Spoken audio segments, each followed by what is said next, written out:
नमस्कार बंधुरा श्रावणी रान्नाघरे आपनादेर सबाइके स्वागत जानिए आमी आबारो एकटा रान्नार भिडियो निये आपनादेर सामने चले एसेछि।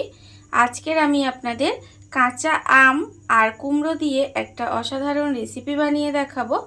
आशा करी आपनादेर भालो लागबे।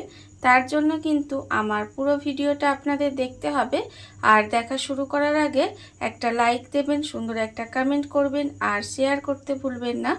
ताहले चलुन आजकेर आमी एई काँचा आम और कुमड़ो दिए कि बानाई सेटा आपनारा एकबार देखे निन। रान्नाटा करार जोन्नो प्रथमे आमी एखाने देखुन গ্যাসটা অন করে একটা কড়া বসিয়ে দিয়েছি। এইবারে প্রথমে একটা মশলা রেডি করে নেব। তার জন্য আমি এখানে নিয়েছি দেখুন 1 চামচ 5 ফোড়ন আর সাদা সরষে আর কালো সরষে মিশিয়ে 1 চামচ নিয়েছি। এবারে এটাকে শুকনো খোলায় দিয়ে দিলাম, দিয়ে এটাকে গ্যাসটা লোতে দিয়ে হালকা করে ভেজে নিতে হবে। এমনভাবে ভাজবেন যাতে মশলাটা পুড়ে না যায় অথচ সুন্দরভাবে ভাজা হয়ে যায়, সেইভাবে কিন্তু মশলাটা একটু ভেজে নিতে হবে। দেখুন এইভাবে একটু সময় নিয়ে মশলাটা ভেজে নেব। আর আমি প্রতিদিনের মতো একটা কথাই বলবো যে প্লিজ আমার ভিডিওটা আপনারা টেনে টেনে দেখবেন না, পুরো ভিডিওটা দেখুন, আশা করি আপনাদের ভালোই লাগবে। দেখুন এটা এবার প্রথমে একটু ভেজে নিতে হবে। মশলাটা আমার এখানে দেখুন সুন্দর করে ভাজা হয়ে গেছে। মশলাটা কিন্তু একদম সুন্দর করে ভাজা হয়ে গেছে। এবারে মশলাটাকে আমি ঢেলে ঠান্ডা করে এটাকে একটু গুঁড়ো করে নেব। এটা কিন্তু আমি শিলনোড়াতেই করব, আপনারা চাইলে এটা মিক্সিতে করে নিতে পারেন, তবে এখানে আমার অল্প যেহেতু মশলা আমি এটা শিলনোড়াতেই এটা গুঁড়ো করে নিয়ে ফিরে আসছি। মশলাটা আমি এখানে দেখুন গুঁড়ো করে নিয়েছি আর অন্যদিকে কিন্তু আবারও গ্যাসটা অন করে কড়া বসিয়ে দিয়েছি। এইবারে আমি কড়ার মধ্যে দিয়ে দেব দেখুন সর্ষের তেল। এখানে কিন্তু আমি রান্নাটা সর্ষের তেলেই করব, সেই জন্য আমি এখানে প্রায় 1 চামচের মতো সর্ষের তেল দিয়ে দিলাম। এইবারে তেলটাকে একটু প্রথমে গরম হতে দেব। তেলটাকে কিন্তু প্রথমে একটু গরম করে নিতে হবে। যখন দেখবেন তেলটা গরম হয়ে গেছে, দেখুন তেলটা কিন্তু আমার এখানে গরম হয়ে গেছে, এইবারে আমি এর মধ্যে দিয়ে দেব একটা শুকনো লঙ্কা। তেলের মধ্যে একটা শুকনো লঙ্কা দিয়ে দিলাম আর আমি দেব এখানে সাদা সর্ষে কালো সর্ষে মিশিয়ে প্রায় 1/2 চামচের মতো এখানে আমি সর্ষে দিলাম। দেখুন সর্ষে আর শুকনো লঙ্কাটা তেলের মধ্যে দিয়ে একটু প্রথমে ভাজা ভাজা করে নিতে হবে। যখন দেখবেন এটা ভাজা ভাজা হয়ে একটু বেশ সুন্দর গন্ধ ছাড়ছে, তখন আমি এর মধ্যে দিয়ে দেব দেখুন কুমড়ো। এখানে কুমড়োটা কিন্তু এইভাবে সরু সরু করে কেটে ধুয়ে পরিষ্কার করে রেখেছি, সেই কুমড়োটা আমি এখানে দিয়ে দিলাম। কুমড়োটা দিয়ে কিন্তু এইভাবে একটু সময় হালকা করে কুমড়োটা একটু ভেজে নিতে হবে। দেখুন কুমড়োটা আমি তেলের মধ্যে দিয়ে এইভাবে একটু সময় ভেজে নেব। কুমড়োটা এখানে দেখুন আমার হালকা করে ভাজা হয়ে গেছে। যখন দেখবেন কুমড়োটা একটু তেলের মধ্যে এইভাবে হালকা হয়ে ভাজা হয়ে গেছে, তখন আমি এর মধ্যে দিয়ে দেব আম। এখানে আমি একটা ছোট সাইজের কাঁচা আম নিয়েছি আর সেই আমটা কিন্তু এই রকম কুমড়োর মতো একটু সরু সরু করে কুচিয়ে নিয়েছি। সেই আমটাও কিন্তু আমি এখানে দিয়ে দিলাম। দিয়ে এবারে খুব ভালোভাবে একটু মিশিয়ে নেব।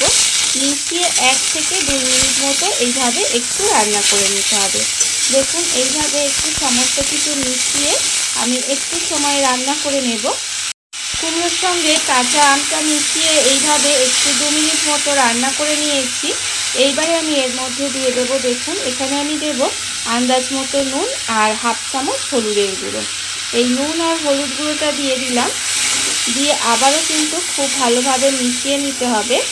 আর এই রান্নাটা করতে কিন্তু খুব বেশি উপকরণের বা মশলার দরকার লাগে না। আর এতক্ষণে আপনারা দেখে নিশ্চয়ই বুঝতে পেরেছেন যে এটা আমি কী বানাচ্ছি। হ্যাঁ, কুমড়ো আর কাঁচা আম দিয়ে আমি এটা একটা চাটনি বানাচ্ছি, যেটা কিন্তু এই গরমের দিনে শেষ পাতে খেতে অসাধারণ লাগে। দেখুন নুন আর হলুদটা দিয়ে কিন্তু আমি এটা খুব ভালোভাবে একটু মিশিয়ে নিয়ে রান্না করে নিয়েছি। এইবারে আমি এর মধ্যে দিয়ে দেব জল। এখানে আমি 1 বাটি পরিমাণের জল দিয়ে দিলাম আর এটা কিন্তু নর্মাল টেম্পারেচারেরই জল দিয়েছি। দিয়ে এটা খুব ভালোভাবে একটু গ্যাসটা লোতে দিয়ে ঢাকা দিয়ে রান্না হতে দেব, যতক্ষণ পর্যন্ত এই আমটা কুমড়োটা খুব ভালোভাবে সেদ্ধ হয়ে যায়। ততক্ষণ পর্যন্ত কিন্তু এইভাবে একটু ঢাকা দিয়ে রান্না করে নিতে হবে। গ্যাসটা লোতে দিয়ে ঢাকা দিয়ে বেশ কিছুক্ষণ এইভাবে একটু রান্না হতে দিয়েছিলাম। দেখুন এর ফলে কিন্তু আমগুলো সেদ্ধ হয়ে গেছে, আর এখানে যে কুমড়োগুলো আছে সেগুলোও কিন্তু খুব ভালোভাবে সেদ্ধ হয়ে গেছে। যখন দেখবেন এগুলো খুব ভালোভাবে সেদ্ধ হয়ে গেছে তখন কিন্তু আমি এর মধ্যে দিয়ে দেব চিনি। এখানে চিনির পরিমাণটা আপনাদের বললাম না, তার কারণ আপনারা এটা কতটা মিষ্টি খাবেন সেটা বুঝে চিনিটা দেবেন, আর আমটা কতটা টক সেটা বুঝেও কিন্তু চিনিটা দিতে হবে। দেখুন এবারে আমি এখানে চিনিটা দিয়ে দিলাম, দিয়ে আবারও কিন্তু এটা এইভাবে কিছুক্ষণ রান্না হতে দেব। একটু সময় এটা আবারও কিন্তু কিছুক্ষণ রান্না করে নিতে হবে। চিনিটা দিয়েও কিন্তু আমি দেখুন এখানে কিন্তু 5 থেকে 7 মিনিট মতো এইভাবে একটু রান্না হতে দিয়েছিলাম।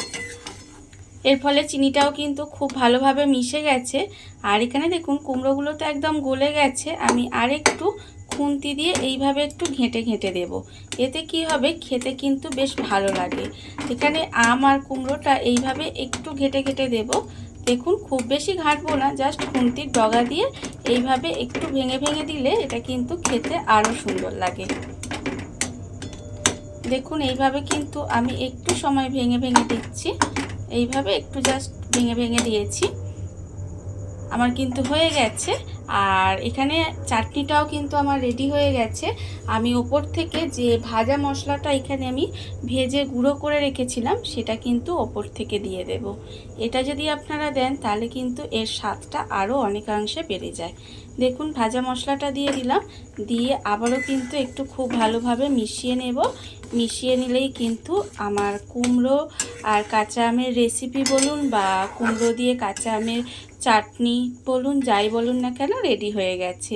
আর গরমের দিনে কিন্তু এটা শেষ পাতে খেতে যাকে বলে অসাধারণ লাগে।